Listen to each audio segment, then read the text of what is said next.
तो बड़ी खबर आपको बता दें, आज संसद में देश का आम बजट पेश किया जाएगा। वित्त मंत्री निर्मला सीतारमण देश का आम बजट पेश करेंगी। सुबह 11 बजे नोट कर लीजिए, रिमाइंडर सेट कर लीजिए। 11 बजे मोदी सरकार 2.0 का आखिरी पूर्णकालिक बजट। और बेहद अहम ये बजट है क्योंकि इस साल 9 राज्यों में विधानसभा चुनाव तो हैं, लेकिन अगले साल लोकसभा चुनाव भी हैं। तो चुनावी साल में राहत की उम्मीद आम जनता ने लगाई है, लेकिन आम जनता की उम्मीद वो पूरी होगी या नहीं होगी, उसके लिए इंतजार करना होगा। 11 बजे टाइम्स नाउ न भारत पर आप सुन पाएंगे आम बजट।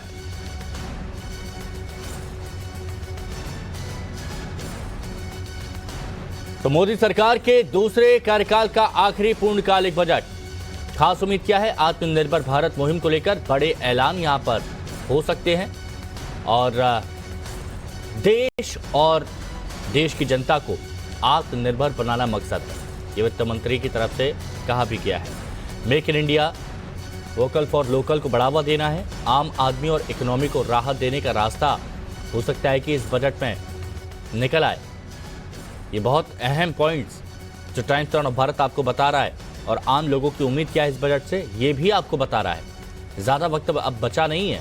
वित्त मंत्री निर्मला सीतारमण सुबह 11 बजे यानी लगभग करीबन 4 से 5 घंटे, और उसके बाद ये बजट आपके सामने होगा। निर्मला सीतारमण का 5वां और इस सरकार का ये आखिरी पूर्ण बजट है। बजट पेश होने से पहले मोदी कैबिनेट की एक बैठक होगी और उसके बाद प्रॉपर सहमति बनने के बाद वित्त मंत्री निर्मला सीतारमण इस बजट को संसद में पेश करेंगी। देखिए, चुनौतियां बहुत बड़ी हैं और चुनौतियों को समझना बहुत जरूरी है। आर्थिक मंदी की आहट से निपटना ये एक बहुत बड़ी चुनौती है और लोग ये जानना चाहते हैं, विशेषज्ञ भी जानना चाहते हैं कि बजट में से कैसे निपटा जाएगा। रुपए को डॉलर के मुकाबले मजबूती देना ये बहुत जरूरी है। वॉर इफेक्ट पर काबू पाना ये बेहद जरूरी पॉइंट होगा और इस पर देखना होगा कि क्या बजट में होता है खास। मांग और आपूर्ति में सामंजस्य बिठाना, इसमें गैप बहुत ज्यादा नहीं होना चाहिए, इस पर भी फोकस हो सकता है। और कोविड पर पूरी तरह नियंत्रण पाना ये एक बड़ी समस्या जो पिछले कई सालों में हमारी अर्थव्यवस्था को नीचे लेकर गया है। नई नौकरियां पैदा करना, रोजगार के अवसर युवाओं के लिए लेकर आना, युवाओं को बहुत ज्यादा उम्मीद है। और सबसे बड़ी बात जो महिलाओं से लेकर हर किसी को उम्मीद है, महंगाई पर काबू पाना। ये कुछ खास चुनौतियां जो मोदी सरकार के सामने है, वित्त मंत्री निर्मला सीतारमण के सामने है। अब देखिए, मौजूदा टैक्स स्लैब की बात करें तो 2.5 लाख तक और 0% ब्याज, मतलब कोई ब्याज नहीं लगता। लेकिन इस बार उम्मीद है कि वो 5 लाख हो जाए। लेकिन 2 से 5 लाख में जो 5% है वो ये चाहते हैं कि 5 से 7.5 लाख में हो जाए। और 5 से 7.5 लाख जो मौजूदा टैक्स स्लैब की बात की जा रही है, जहां पर 15% जाता है, तो लोगों को उम्मीद है कि 7.5 से वो 10 लाख हो जाए। 7.5 से 10 लाख तक जो सालाना आय जिनकी है वो 20% टैक्स देते हैं, लेकिन लोगों को उम्मीद है कि ये 10 से 15 लाख हो जाए। और सबसे बड़ी बात, 10 लाख से ऊपर जो 30% देते हैं, लोग चाहते हैं वो 15 लाख से ऊपर हो जाए। भावना किशोर हमारी सहयोगी हमारे साथ जुड़ी हुई हैं, उनसे बात करेंगे। भावना, हमने अपने दर्शकों को ये तो बताया कि क्या चुनौतियां यहां पर निर्मला सीतारमण के सामने होंगी जिनका सामना वो कर सकती हैं, और हो सकता है कि उम्मीदें कुछ हैं जो पूरी कर दें आम जनता की।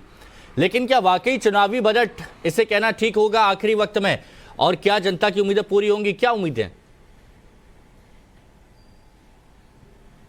अब बिल्कुल इस बार जनता को बहुत ज्यादा उम्मीदें हैं। जैसा आप बताए थे कि चुनावी बजट है, तो हो सकता है कि इस बार जनता के लिए बहुत कुछ खास होने वाला हो, या कुछ उनको राहत की जिस तरह से उम्मीद है। क्योंकि देखिए, पिछले कोरोना के वक्त से बहुत सारे लोगों ने कई तरीके से अपना बहुत तरीके का लॉस झेला है, चाहे वो नौकरी हो, चाहे घर का बजट बिगड़ा हो, तमाम सारी चीजें। क्योंकि हेल्थ सेक्टर में भी आपने देखा है, तमाम लोग जिसके परिवार के लोग अस्पताल में भर्ती थे, उन्होंने बहुत ज्यादा खर्च किया है। लिहाजा इस बार लोगों की उम्मीद है कि हेल्थ सेक्टर से जुड़े हुए तमाम रियायतें उनको मिल सकती है। जैसा कि कल हमने तस्वीरें देखी कि किस तरह से जब पूरा इकोनॉमिक सर्वे आ रहा था, तो उसमें किस तरह से बताया गया कि भारत में 5 करोड़ से ज्यादा लोगों ने इस बार आयुष्मान भारत का लाभ उठाया। हो सकता है इस बार नौकरी पेशा लोगों को भी टैक्स में थोड़ी छूट मिले।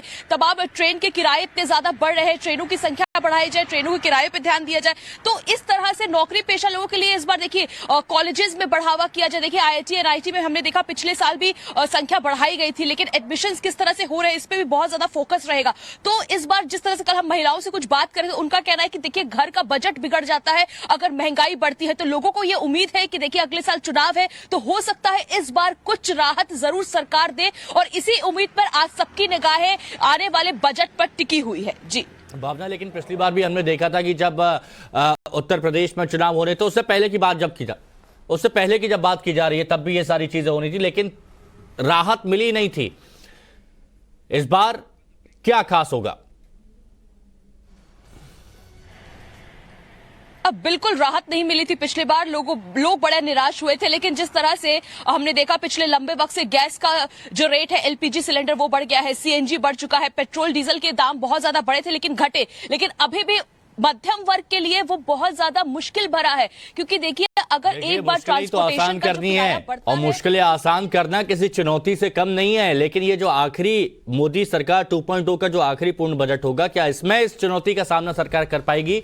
ये देखने के लिए थोड़ा सा इंतजार करना होगा। टाइम्स नाउ भारत पर आप बने रहें, मेगा कवरेज लगातार जारी है। वक्त एक छोटे से ब्रेक का।